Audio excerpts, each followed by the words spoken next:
Australia दुनिया का सबसे छोटा कॉन्टिनेंट है। अंटार्कटिका के अलावा ये दुनिया का खुश्कतरीन कॉन्टिनेंट है। ऑस्ट्रेलिया में दुनिया का दूसरा बड़ा डिजर्ट पाया जाता है जिसका नाम द ग्रेट ऑस्ट्रेलियन डिजर्ट है। ये ऑस्ट्रेलिया के बहुत बड़े हिस्से तक फैला हुआ है, साइज में कजाकिस्तान से भी बड़ा है। इस डिजर्ट की वजह से ऑस्ट्रेलिया रकबे के लिहाज से दुनिया का छठा बड़ा मुल्क है और पॉपुलेशन के लिहाज से 53rd नंबर पर आता है। लेकिन इस बहुत बड़े और खाली रेगिस्तान के दरमियान छोटे से ऑस्ट्रेलियन कॉन्टिनेंट का मौजूद होना बहुत हैरानकुन बात है। ये जियोपॉलिटिकल के लिहाज से बहुत ज्यादा अहम है। एक बात आप जान लें कि यूनाइटेड स्टेट के सबसे बड़े ओवरसीज मिलिट्री बेस में से एक military base Australia town Alice spring के पास वाक़या है। इस टाउन की आबादी सिर्फ 26,000 है, लेकिन इस बेस के करीब इससे बड़ा कोई भी टाउन नहीं है। ये अमेरिकन इंटेलिजेंस बेस ऑस्ट्रेलिया के डेड सेंटर में ऑपरेट कर रही है। इस ऑस्ट्रेलियन टाउन अलाइस स्प्रिंग से साउथ वेस्ट की तरफ 10 मिनट की ड्राइव पर आपको बहुत से थ्रेटिंग साइन नजर आएंगे।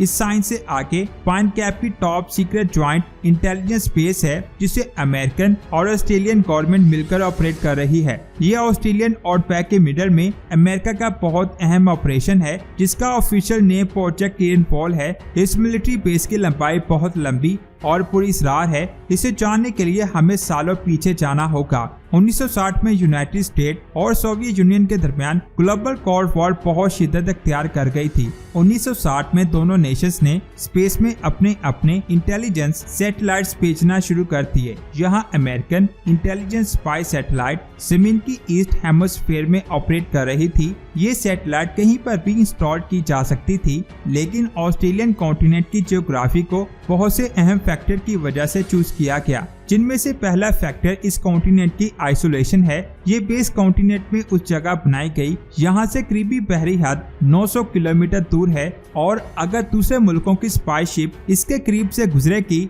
तो वो बेस में सैटेलाइट से आने वाले सिग्नल्स को कैप्चर नहीं कर पाएगी। दूसरी वजह यह है कि ऑस्ट्रेलिया में ये बेस मेजर ऑस्ट्रेलियन पॉपुलेशन सेंटर जो साहिल के करीब है उसे बहुत दूर बनाई गई है। तीसरी और सबसे अहम वजह बेस बनाने के लिए ऐसी जगह रिक्वायर्ड थी यहाँ पर पहाड़ 6 डिग्री से एक्सीड ना करता हो, इसलिए पाइन कैप की लोकेशन ऑस्ट्रेलिया के सेंटर में बेस बनाने के लिए बहुत अच्छी जगह थी। इस जगह पर ऑस्ट्रेलिया में लैटिट्यूड 23.8 डिग्री साउथ और लॉन्गिट्यूड 133.74 डिग्री ईस्ट है। इस वजह से सैटेलाइट से बेस में सिग्नल्स आसानी से डिटेक्ट किए जा सकते हैं।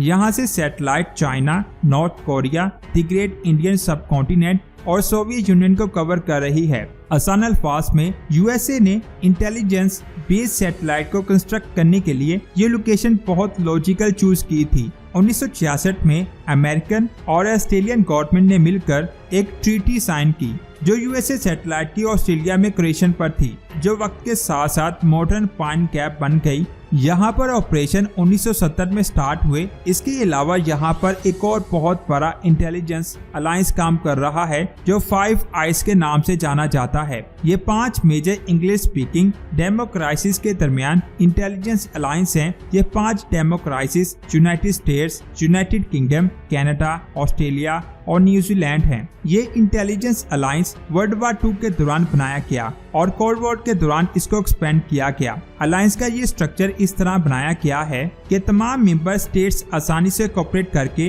बाकी दुनिया के डेटा को शेयर कर सकते हैं। जिस वक्त कोल्ड वॉर बहुत ज्यादा शिद्दत अख्तियार कर गई तो यूएसए के लिए बहुत ज्यादा थ्रेट्स पैदा हुए, जैसे कि चाइना, वियतनाम, इराक और अफगानिस्तान। पाइन कैप ने सब में इंटेलिजेंस प्रोवाइड करने में अपना रोल जारी रखा और साथ ही ये साइज में भी बढ़ती चली गई। पिछले 45 सालों से ये सैटेलाइट को इंटेलिजेंस गैदरिंग मिशन में बहुत मददगार साबित हुई। ये सैटेलाइट ऑर्बिट में स्पिन की रोटेशन के साथ साथ मूव करती है, यानी जिस डायरेक्शन में स्पिन रोटेट करती है ये भी उसी डायरेक्शन में रोटेट करती है। इसका ऑर्बिटल पीरियड जमीन की रोटेशन के बिल्कुल बराबर है, जिसका मतलब ये है कि ये स्पिन के साथ साथ रोटेट करते हुए ये स्पिन की सरफेस का एग्जैक्ट सेम पोजीशन दिखाती है। ये इसी तरह है जैसे ये मैप पर फिक्स हो गई है। स्पाई सैटेलाइट के लिए ऐसे ऑर्बिट का एक बेनिफिट ये भी है कि इस रेंज से एक ही वक्त में जमीन का बहुत बड़ा हिस्सा देखा जा सकता है। इस तरह ये सैटेलाइट एक ही वक्त में बहुत ज्यादा इंफॉर्मेशन इकट्ठी कर लेती है।